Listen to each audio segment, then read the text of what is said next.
سلام به همه. امروز میخوایم درباره چند تا از بهترین نرم افزارها برای لوسید دریم دیدن صحبت کنیم.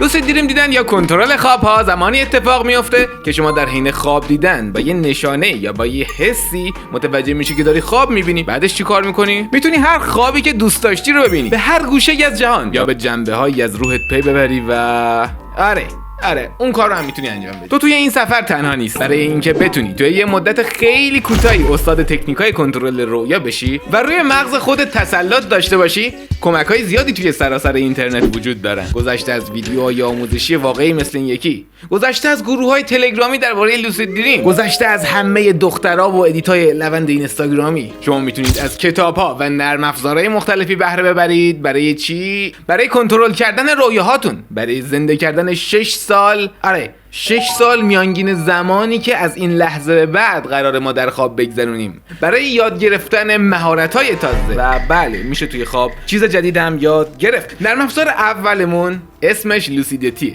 توسط یکی از عزیزای گروه به معرفی شد. دفتر خواب ندارید؟ آیا از نوشتن رؤیاهای خود خسته شدید؟ آیا به دلیل نبود حریم شخصی از پخش شدن اطلاعاتتون در تراسین؟ دیگر نهراسید. متن ضعیفی بود.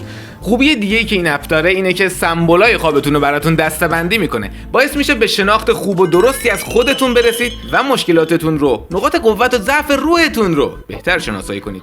البته توی نسخه رایگانش بیشتر از 3 تا سمبل اصلی رویاهاتون رو بهتون نشون نمیده. برای همین ما از این نسخه های مودم گذاشتیم که شما بتونید به صورت کاملا و 100% قانونی نرم افزار رو کامل دانلود کنید. استفاده کاملا آفلاین و آنلاین و بسیار راحتی داره و همه دکمه ها سریع و منظم کار میکنن. محیط کاربری فوق العاده جذابه و مورد علاقه همه کاربرا. این چرخونک بالاست که معرکه است. نرم افزار دوم اووکنه.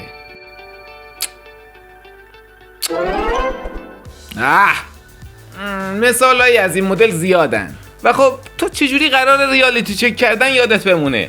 اووکن اون زیبایی‌های بصری که لوسیدتی داره رو نداره، اما توی اینجا شما میتونید خیلی دقیق و منظم و علمی زنگ هشدار یا زنگ یادآور برای ریالیتی چک کردناتون تنظیم کنید.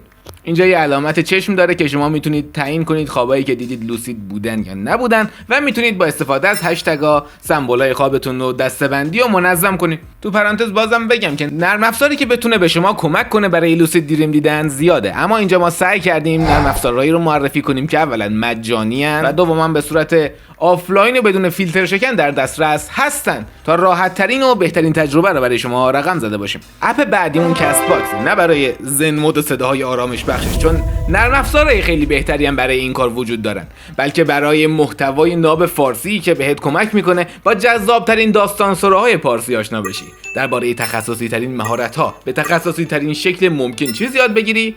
و آره این هم پادکست ماست که درباره مهارت‌های کلیدی مثل زبان بدن و لحن صدا صحبت میکنیم. و اما آخرین و مهمترین نرم افزار لیست ما، آچار فرانسه مغز شما. نرم افزار برین ویو با استفاده از امواج صوتی میتونه فرکانس‌های مغز شما رو تنظیم کنه. توی این قسمت هم میبینید که انواع و اقسام فرکانس‌ها رو دسته‌بندی کرده، اما اینجا من نمیتونم یه دونه نسخه برای همه مردم تجویز کنم. پس برای اطلاعات بیشتر یا بیاید به گروه تلگراممون یا هم که این ویدیو رو ببینید.